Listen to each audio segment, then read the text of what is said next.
real stories of werewolves, of Dogman from history, from your emails, illustrated and animated with the democratizing magic of machine learning AI. Welcome to Scary Stories. Caesar Jr. Dear Scary Stories NYC, I spent time with a dogman, a young dogman, and I came to be good friends with him. The first time I saw him, I was carrying out the evening trash, going through the motions of another empty routine in a house that had grown too quiet. The motion at the tree line caught my peripheral vision, something large and dark shifting between the oak and maple that bordered my backyard. I froze, one hand still gripping the garbage bag, and I squinted into the gathering dusk. What I saw shouldn't have been possible. A German Shepherd-type dog stood at the forest's edge, but not like any dog I'd ever encountered. This one was upright, balanced on its hind legs like a person, head tilted in an achingly familiar way that sent a bolt of recognition straight through my chest. The coloring was unmistakable, that rich tan and black coat, the distinctive mask around intelligent dark eyes, even the way his ears pricked forward with alert curiosity. For a heartbeat, my mind screamed Caesar with such force that I actually whispered his name aloud. But Caesar, my old German shepherd, he had left me 8 months earlier, and this creature watching me from the shadows was something else entirely. This was something impossible. The thing that struck me the most wasn't the shock of seeing him upright, although that certainly rattled me. It was how naturally he held the posture, as if standing on 2 legs was as normal as breathing. His front paws, I realized with a mixture of fascination and unease, weren't exactly paws at all. I guess they were more like hands, if you could even call them that either. Clawed fingers with what looked unmistakably like opposable thumbs, dark and powerful, flexing slightly as he studied me, with that same tilted head expression my old Caesar used to give me when he was trying to figure out what I was thinking. We stared at each other across the 30 yards of lawn, neither of us moving, both taking measure of the other. The logical part of my brain was firing off alarm bells, cataloging all the reasons this couldn't be real, but something deeper, some instinctive recognition, kept me rooted in my place. There was something profoundly familiar about this creature, not just in appearance, but in presence. The way he held himself, the intelligence blazing in those dark eyes, even the slight forward lean of his head that suggested curiosity rather than aggression. When he finally dropped to all fours and melted back into the forest, I stood there for another 10 minutes, garbage bag still in my hand, wondering if I had imagined the entire encounter. But I knew I hadn't. That night I barely slept, every creak of the house settling, every branch scraping against the windows, had me up and peering out into the backyard, looking for movement in the tree line. By morning, I'd almost convinced myself that it had been a trick of light, or maybe a bear passing through. Except, bears don't stand upright with that kind of casual grace, and bears don't have hands.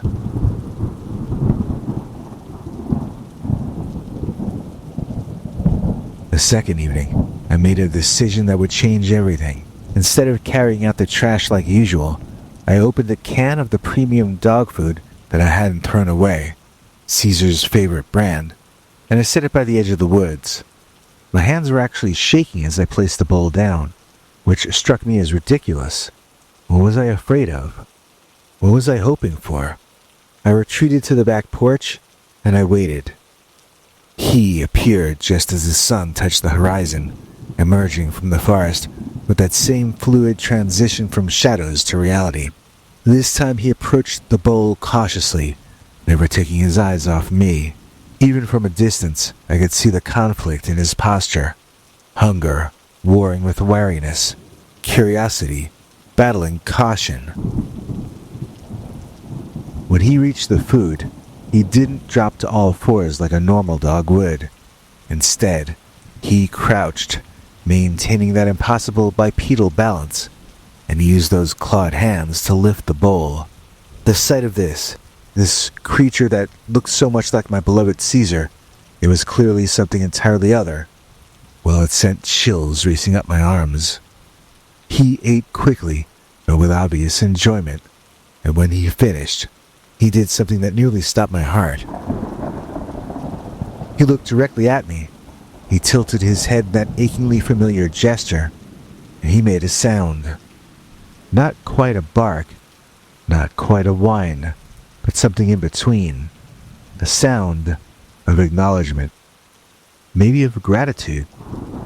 I found myself calling out "You're welcome" before I could stop myself.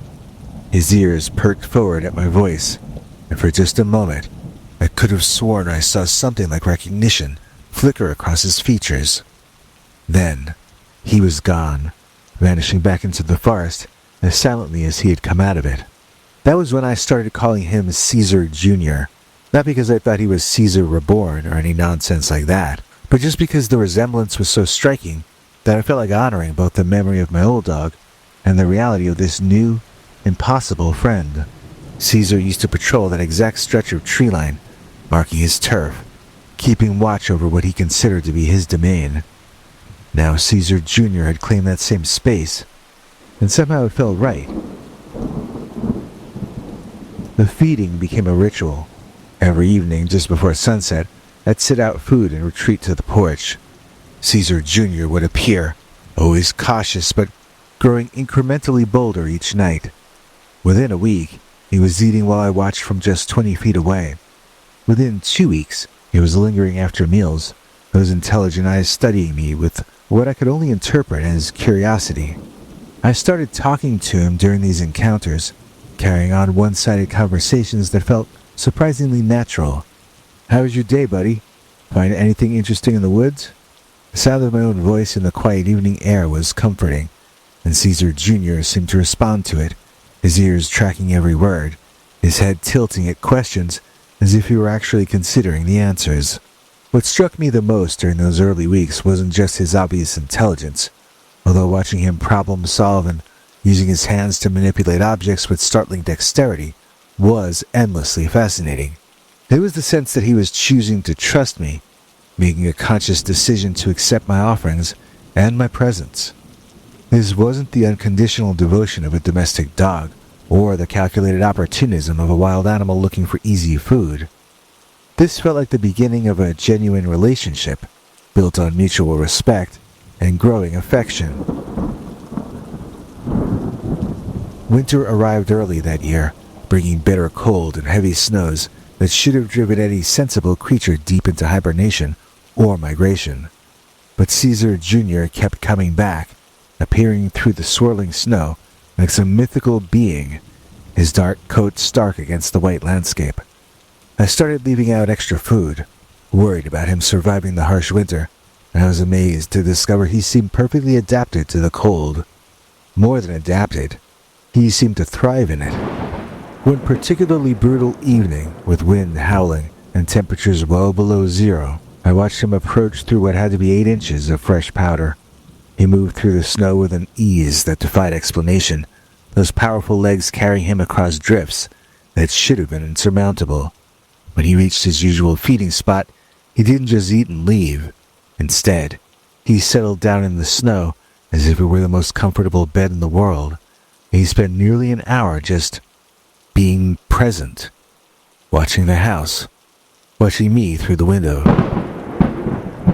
maintaining what felt like a companionable silence. That night, I realized something that should have terrified me, but instead filled me with a warmth that I hadn't felt since losing Caesar. I was no longer just feeding a strange creature out of curiosity or pity. I genuinely cared about him.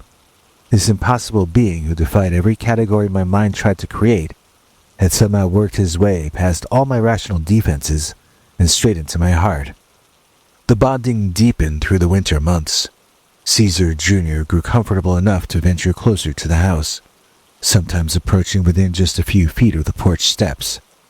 The first time he took food directly from my hand, his clawed fingers brushing against my palm with surprising gentleness, I felt a connection that transcended species, that transcended logic, that transcended everything I thought I understood about the world.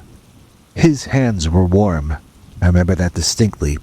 warm and strong and undeniably real. Whatever Caesar Jr. was, wherever he had come from, he was no hallucination, no trick of lonely imagination. He was as real as the cold air burning my lungs. He was as real as the snow crunching under our feet. He was as real as the growing affection I'd felt for this creature who had somehow chosen me as worthy of his trust. But even as our bond deepened, even as I found myself looking forward to our evening encounters with an anticipation that filled the emptiness Caesar's death had left behind, I couldn't shake the growing awareness that I was living with a mystery that defied explanation. The way Caesar Jr. moved between bipedal to quadrupedal, the obvious intelligence behind his actions, the problem-solving abilities that went far beyond anything I'd ever witnessed in domestic or wild animals. All of this together pointed to something that simply shouldn't exist. Yet, here he was, night after night, real and present, and increasingly precious to me. By the time spring began to hint at its arrival, melting the snow and coaxing the first tentative buds from the trees, I had to admit something that would have seemed impossible just months earlier. I loved him. This strange, impossible creature who reminded me so much of Caesar. It was clearly something entirely other. I loved him with a fierce protectiveness that surprised me with its intensity. Whatever Caesar Jr. was, he had become family. And that love, as I would soon discover, was about to lead me into an experience that would challenge everything I thought I knew about the world. Spring arrived with energy that electrified everything, including Caesar Jr. The first warm March day, I noticed restlessness during our evening ritual, barely contained excitement that reminded me of how Caesar used to be when winter broke. That weekend, cleaning the garage, I found it buried under dusty decorations. Caesar's favorite frisbee, the original Caesar that is, still bearing distinctive teeth marks around its edges. The bright orange disc was faded, scarred, but holding it brought back vivid memories of countless games. Something about that familiar weight made a decision for me. I carried the frisbee outside with Caesar Jr.'s food that evening. His reaction was immediate and intense. The moment he spotted the disc, his entire posture changed.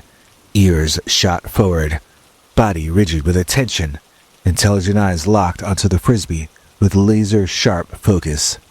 Like watching a switch flip, transforming him from curious companion to something primal and focused. "You think you can handle Caesar's favorite game?" I asked. Caesar Jr. dropped to all fours, moving in tight circles, behavior so reminiscent of Caesar's pre-game ritual that I felt dizzy with deja vu. Then, he sprang back to bipedal stance, and he clapped those clawed hands twice, sharp sounds cracking through the evening air. My first throw was gentle, a lazy 15-foot arc. Caesar Jr. exploded into motion with grace that defied physics. Not running on all fours as I expected, but bounding forward on hind legs in great leaping strides, covering the distance in a heartbeat.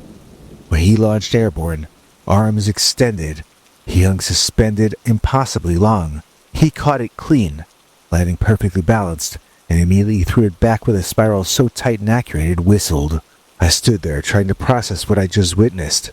The throw had been perfect. Better than perfect. Professional level precision, delivered with casual ease by a creature that had no business understanding aerodynamics. Each successive throw became more ambitious, driven by a mixture of wonder and growing unease. I sent the frisbee soaring in high arcs that should have been uncatchable, but Caesar Jr. caught everything. 12-foot vertical leaps, mid-air direction changes, impossible catches that suggested real-time physics calculations. The breaking point came with my best throw, a high-hard spiral that caught an updraft and climbed far higher than intended. Caesar Jr. tracked it like a surface-to-air missile, bounded to optimal position, crouched low, then launched upward with explosive power that seemed to shake the ground. He rose 15 feet, 20 feet, eyes locked onto the disc with predatory focus. At his leap's peak, he seemed to pause mid-air, and then pushed himself even higher with what looked like a second jump executed in empty space. When his claws closed around that orange disc, almost 30 feet above the ground, something fundamental cracked inside my mind. This wasn't just unusual animal behavior. This belonged in fantasy novels, not my backyard on an ordinary spring evening. Caesar Jr. landed gracefully and approached me directly, closing the distance until he stood just feet away. Up close, the impossible nature of all of this became even more apparent. His breathing wasn't labored, despite superhuman athleticism. His eyes held intelligence beyond animal cunning, something almost human, but utterly alien. Caesar Jr. tilted his head in that familiar gesture, and I thought I saw sadness flicker across his features, as if he understood and wished he could answer. Then, he bounded toward the tree line, pausing to look back once more, before disappearing. I stood there, a frisbee in my hand, as full weight crashed down. This wasn't a dog. Whatever Caesar Jr. was, represented something outside every category I had learned, challenging foundations of what I thought I knew about the natural world. The worst part was that I still loved him, despite growing terror at what he might represent. My heart remained stubbornly attached to this impossible being who had filled the Caesar-shaped hole in my life. The next evening brought the first truly hot day, mid-80s with blazing sunshine, perfect for a different game. I found the original Caesar's old water cannon in the garage, a heavy-duty plastic rifle that shot impressive streams across remarkable distances. When Caesar Jr. appeared at the tree line, something that day was different. Instead of his usual confident approach, he hung back in the shadows just watching. His posture was tense, alert, in a way I'd never seen before. "Come on, bud," I called, hefting the water cannon. "Too hot to stay dry today." But Caesar Jr. didn't move. He stared with an intensity that made my arms prickle despite the heat. Grinning, thinking I was being playful, I raised the water cannon, took aim, and pulled the trigger. The stream caught Caesar Jr.'s center mass, soaking his fur. For a split second, nothing happened. And then, the woods exploded. The roar seemed to come from the earth itself, primal, terrible, filled with rage that turned my blood to ice. Trees creaked as something massive crashed through the forest, getting closer with each thunderous impact.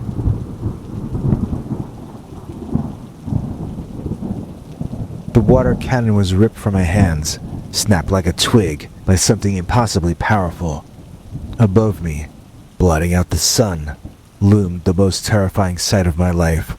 Something that looked like Caesar Jr., magnified to nightmare proportions, towering 9-10 feet tall, balanced on tree trunk legs. Familiar German shepherd coloring, amplified to an impossible scale.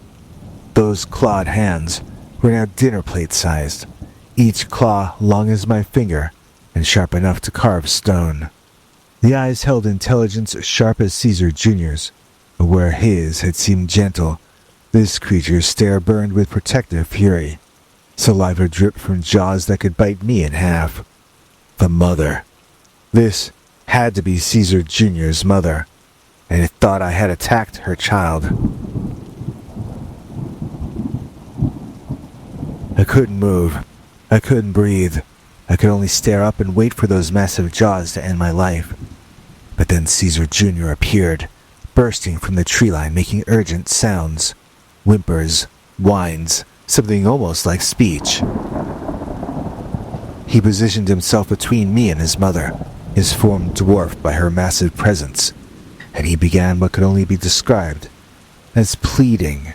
I watched amazed as Caesar Jr. pressed against his mother's leg, looking up with desperate eyes, making urgent sounds that carried meaning beyond understanding. He was begging for my life. He was explaining, in their way.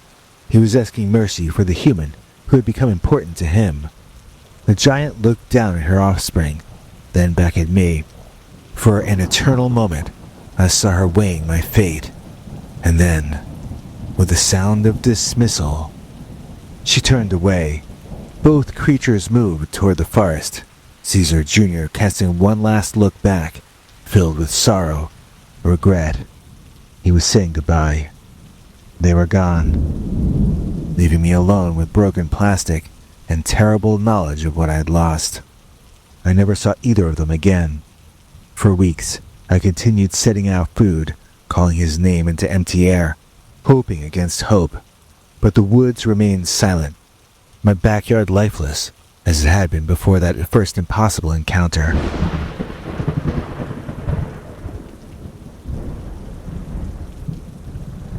The worst part wasn't the fear, although I did jump at shadows for months. The worst part was the loss.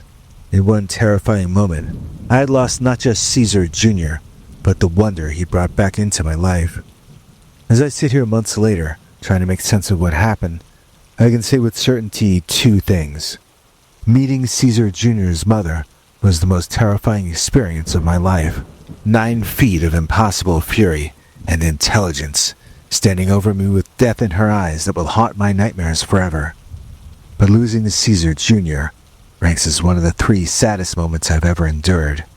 Right up there with losing my wife and the original Caesar, the departure of that impossible creature who had worked into my heart left a hole that refuses to heal. I still have the frisbee on my mantle, bearing Caesar's teeth marks and memories of impossible catches. Sometimes I take it down and I remember what it felt like to witness magic, even if that magic came with an unexpected price. Whatever Caesar Jr. was, he reminded me that the world is stranger and more wonderful than we can imagine, full of mysteries that defy explanation and connections that transcend understanding. Even if loving him nearly got me killed.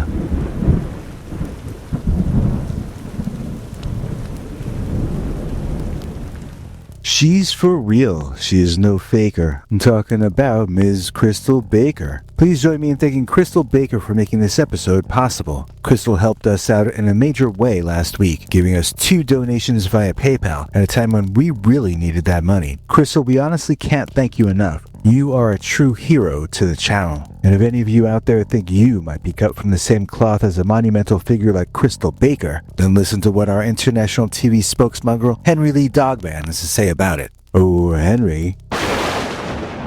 Thanks, Biggie. And thanks to all of you for watching this far. If you liked it, please click like. If you'd like to see more of our work, please subscribe. And also click that bell icon if you'd like to be notified when we put out a new episode. To become an executive producer, you can donate to us through the thanks button under each of our videos or through our paypal.me/PeterBernard209 page. To receive cool perks like secret uncensored Dogman episodes far too wild to ever run on this channel, you can become a YouTube channel member by clicking the join button. Or join our PayPal subscribers club at peterbernard.com. Joining either at the $3 a month level or above gets you access to our over 25 hours of secret uncensored Dogman stories available nowhere else. Do you have a scary story about Dogman or some other kind of high strangeness that happened to you? Let us know by emailing us at scarystoriesnyc@gmail.com or by leaving us a voicemail message at 804-LA-SCARY. You may need to call back on that one. It cuts off after I think 3 minutes. And if you don't want to do any of that stuff, thank you for simply watching to the end. Good night, and have a scary tomorrow.